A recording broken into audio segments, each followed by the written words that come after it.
Saudara, polemik pemilihan kepala daerah melalui DPRD bak isu lama yang kembali mencuat.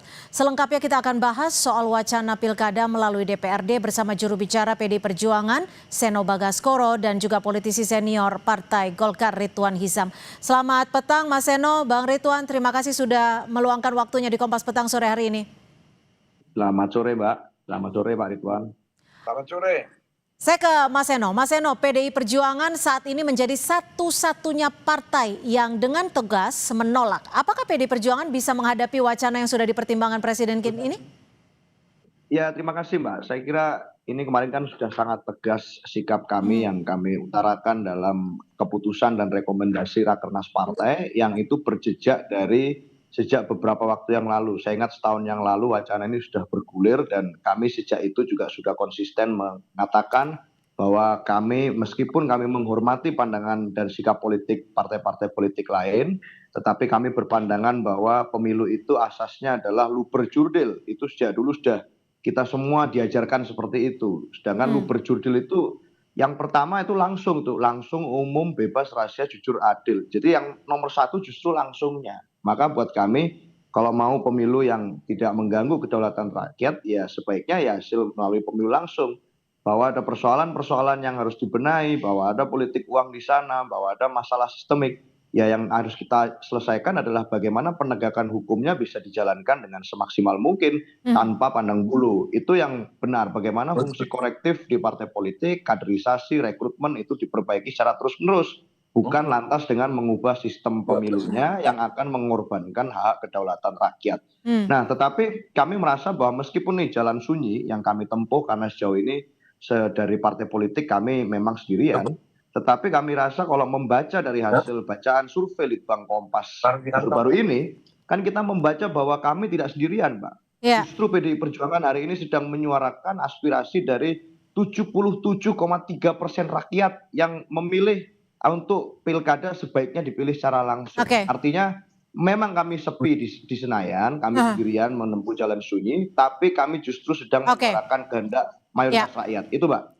Kami tangkap Mas Seno, tapi ini sebelum kita berlanjut ke Bang Ridwan, ada survei yang sudah dilakukan oleh Litbang Kompas di mana sistem pemilihan kepala daerah yang paling cocok berdasarkan survei 1,9% itu menyatakan tidak tahu, lalu ada 15,2% keduanya sama saja. Nah, tapi ada 77,3% rakyat ingin pemilihan secara langsung dan hanya 5,6% yang dipilih oleh DPRD. Saya ke Bang Ridwan. Bang Ridwan, berdasarkan survei Litbang Kompas, 77,3% rakyat sebenarnya masih menginginkan pemilihan secara langsung. Lalu bagaimana Golkar menanggapi ini? Karena kita tahu Golkar merupakan salah satu partai yang pertama kali mengusulkan usulan ini. Jadi begini Mbak ya, kita harus meluruskan dulu ini jalan-jalan pikiran semuanya. Jadi ini kan tidak bisa dilihat point to the point. Habis itu rakyat dipertentangkan dengan partai maupun dengan parlemen. Parlemen dalam ini apakah nanti DPRD, kabupaten kota, provinsi maupun DPR RI. Kita kembali dulu kepada sejarah berdirinya bangsa ini oleh para pendiri, founding fathers termasuk yaitu Bung Karno sebagai proklamator dan Bung Hatta. Pada saat itu kita sepakat bahwa Pancasila adalah satu-satunya pandangan daripada negara kita ini, Pancasila. Langsung ke poinnya, Bang Ridwan. Tunggu dulu, masuknya dari sini karena saya tidak mau kalau itu diberhadapkan dengan rakyat. Supaya rakyat ini terbuka juga. Nah, Undang-Undang Dasar 45 itu ditetapkan di 18 Agustus, tapi perdebatan kan 17-18 baru ditetapkan, kita masuklah namanya Undang-Undang Pancasila itu, di mana sila pertama itu ketuhanan yang Maha Esa, 7 kata itu dihapuskan. Tetapi sila 5 sila itu tidak ada yang berubah, 4 sila. Nah, di manakah permasalahan ini sampai hari ini semua rakyat sepakat bahwa Pancasila adalah satu-satunya pandangan hidup daripada rakyat Indonesia. DPR saya itu sudah 5 periode 97 di parlemen. Setiap kita bikin undang-undang, maka yang harus menjadi acuan itu Pancasila. Kalau undang-undangnya berubah-berubah. Tapi kan ada amanah demokrasi, Bang Ridwan. Sebentar, amanah demokrasi boleh-boleh saja. Ini kan masalahnya rakyat tidak dijelaskan. Nah, di dalam Pancasila, di sila keempat, kerakyatan yang dipimpin oleh hikmat kebijaksanaan dalam permusyawaratan perwakilan itu tidak pernah dirubah. Pada saat reformasi tahun 99 tidak dirubah juga. Maka terjadilah 4 kali amandemen. Saya ikut loh Mbak, 4 kali amandemen. Menjadilah Undang-Undang Dasar 45 yang didok tahun 2002. Zaman waktu itu Ibu Mega sudah terakhir.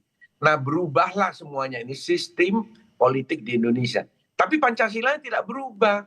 Nah kami kader-kader golongan karya yang komit dengan Pancasila, di mana Pancasila itu kalau kita persatu itu adalah gotong royong, itu sepakat dengan itu. Kalau mau rubah dulu dong Pancasilanya. Jadi jangan Pancasila bertentangan dengan Undang-Undang Dasar 45 yang dirubah di tahun 2002. Tapi kan kita tahu kalau Pancasila tidak bisa dirubah. Nah, boleh saja dirubah, tapi harus ada kesepakatan. Kalau Pancasila dirubah berarti negara kita. Bagaimana Mas Seno merespon ini, Mas Seno? Negara berubah, itu harus diluruskan. Jadi jangan dipertentangkan antara rakyat dengan DPR. Harus jalan pikirannya harus sama dulu. Itu. Jadi ini kaitannya dengan sila keempat yang sekarang kita. Baik, Mas Seno, jika memang ini dikaitkan dengan sila keempat, bagaimana PDI Perjuangan meresponnya? Sepakatkah?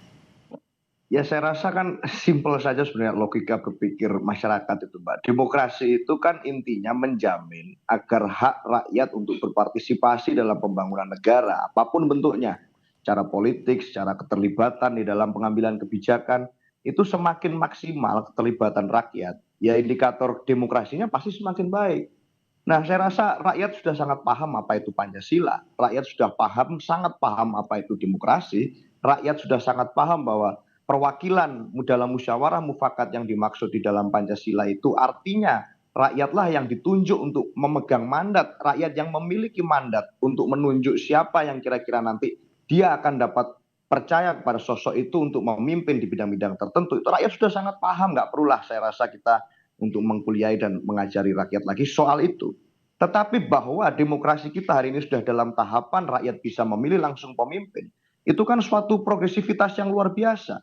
Kita melihat seluruh pemimpin yang hari ini duduk di kursi DPR, di kursi kepala daerah, itu sosok-sosok itu adalah hasil pemilu langsung loh Mbak.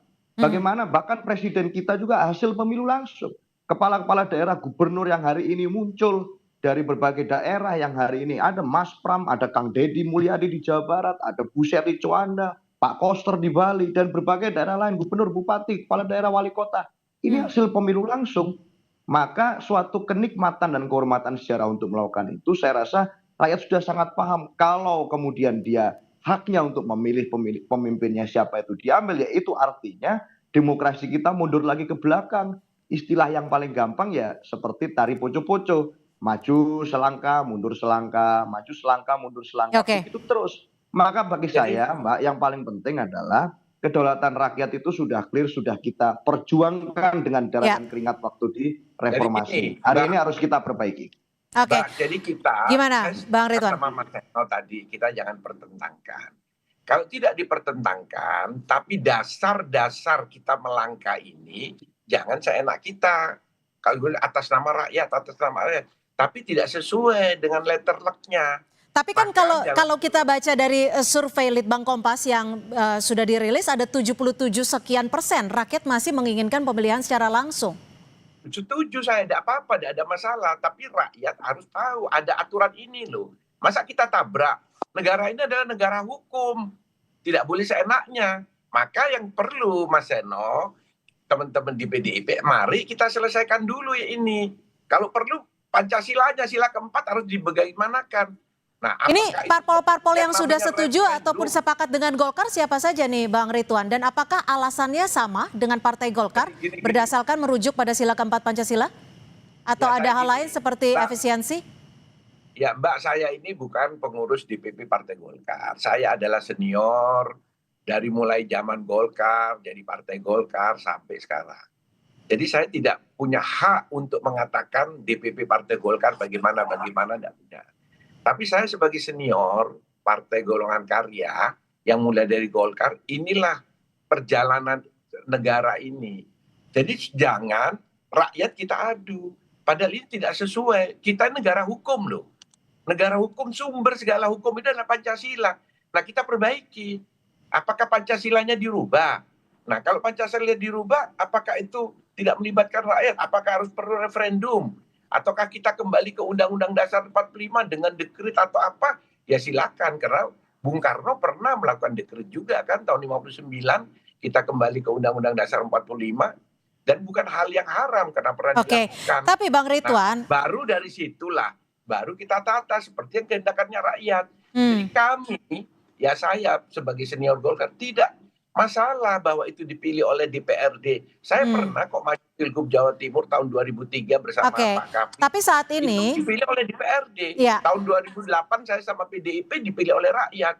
Sama-sama Bang Ridwan. Itu semua. Tapi kita tahu bahwa saat ini kan diperbaiki dulu gitu loh maksud saya. Bagaimana Mas Seno, kalau memang salah satunya Partai Golkar bersikeras bahwa ini adalah amanat dari Pancasila sila keempat. Lalu bagaimana PDI Perjuangan akan berjuang sendiri, salah satu ataupun satu-satunya partai yang masih menentang usulan ini? Ya jujur saya masih nggak mengerti Mbak. Kalau dianggap hari ini bahwa kita harus kembali kepada tafsir Pancasila versi Pak Ridwan Hisyam tadi, bahwa ini harusnya perwakilan semua. Jangan-jangan nanti Mas Seno bukan. Ditahan dulu Bang Ridwan, kita dengarkan dulu penjelasan dari Mas Seno. Sebentar Bang Ridwan. Versi dari zaman itu BPUPKI. Oke, kita kasih kesempatan ke Mas Seno dulu. Silakan Mas Seno. Pendiri bangsa bukan saya. Justru berarti selama ini pemilu kita ini non konstitusionalkah maksud pernyataannya Pak Ridwan tadi? Kalau saya apakah selama ini pemilu langsung kita itu nggak sesuai dengan Pancasila, yang termasuk menghasilkan kemenangan bagi Pak Prabowo kemarin? Saya nggak ngerti gimana tafsirnya Pak Ridwan. Saya mau jelaskan.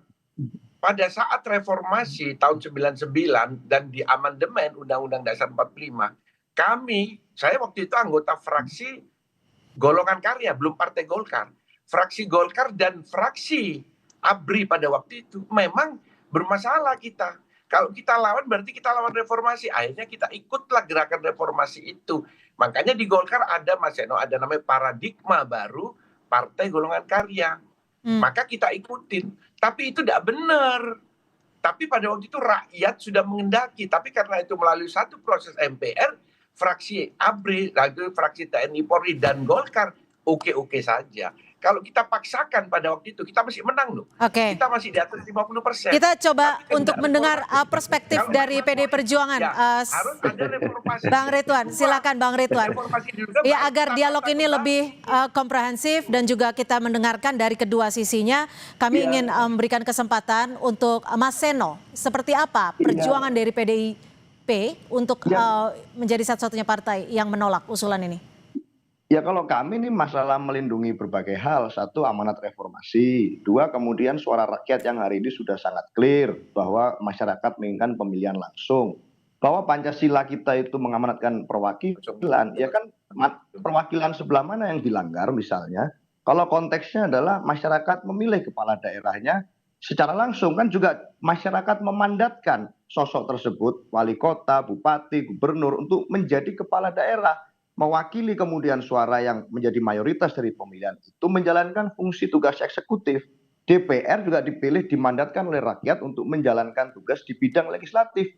Bidangnya sendiri-sendiri. Bukan berarti lantas kemudian pada saat rakyat memilih DPR itu kan sekaligus memberikan mandat pada DPR untuk memilihkan eksekutif bagi dia. Ini kan sudah nggak sesuai semua dengan apa yang kemudian menjadi konsensus. Jadi selama 30 tahun hampir 30 oleh karena tahun itu. reformasi. Tapi gini Mas Seno, ini kan Mbak Puan menyatakan terakhir bahwa masih membuka ruang komunikasi. Maknanya apa sebenarnya? Ya meskipun kami tahu hari ini kami sendiri, saya berulang kali menyatakan bahwa kami ini di jalan sunyi hari ini. Termasuk di soal DPRD ini kami sendiri sejauh ini. Tetapi kami percaya diri dan kami sangat percaya, semakin percaya, karena melihat berbagai survei yang muncul dari lembaga independen, bahwa ternyata mayoritas rakyat itu suara dan aspirasinya berhasil kami suarakan dan kami tangkap dengan baik. bahwa mereka ingin agar mereka bisa bonding dengan pemimpinnya. Mereka ingin agar pemimpinnya bisa tahu langsung dan mereka tahu seleksi dan prosesnya secara terbuka. Saya rasa itu sudah menggambarkan bahwa hari ini kami membuka ruang dialog dengan teman-teman di partai-partai lain untuk menemukan bagaimana sesungguhnya harusnya kita memperbaiki pemilu kita. Bagaimana kita menegakkan sistem hukum yang berkeadilan tanpa mencederai dan mengambil hak kedaulatan rakyat dalam memilih pemimpinnya. Itu opsi yang hari ini kami ingin lakukan di komunikasi. Saya bisa bicara. Baik, kami sudah tangkap, namun waktu juga yang terbatas. Nah, ini oke, singkat saja, Bang Ridwan. Gini, jadi ini momen saatnya 30 tahun reformasi itu kita meluruskan. Karena selama reformasi ini kita keluar tadi yang Mas Seno bilang nggak sesuai kondisi kenyataan dengan aturan ini. Nah, saatnya lah sekarang dipimpin oleh Pak Prabowo ini meluruskan kembali. Mumpung masih ada Ibu Mega, ada yang punya Amin Rais, yang nggak ada. Sikap kita udah jelas, Pak Ridwan. Baik, kami sudah tangkap dan karena waktu juga yang terbatas. Yang baik kan? Kita akan lanjutkan nanti di sesi selanjutnya, mungkin nanti akan ada dialog ruang terbuka lagi untuk membahas soal ini. Terima kasih Mas Seno, terima kasih Bang Ridwan sudah berbagi perspektif di Kompas Petang. Selamat sore.